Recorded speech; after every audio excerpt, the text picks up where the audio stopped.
Hello everyone, today, I am excited to share how I will make stunning earrings from a ginkgo leaf with my own hands. These earrings will look very natural and impressive, perfectly complementing your style and becoming a true accent in any outfit. Let's start. The process is super simple, so anyone can do it, regardless of your experience level. You won't need any special skills or expensive materials, just a bit of creativity and a desire to create. So, get ready and let's embark on this wonderful creative experience. Don't miss the chance to make your own unique earrings from a ginkgo leaf. It will be fun and very satisfying.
I use dry pastel 2 shades darker.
You enjoyed this video and it was an inspiration.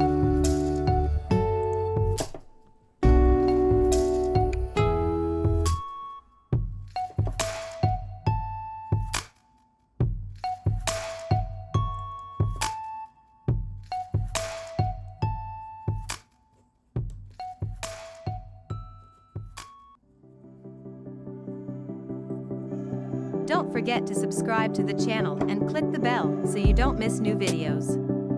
I look forward to your comments and creative ideas. Together we can achieve amazing results.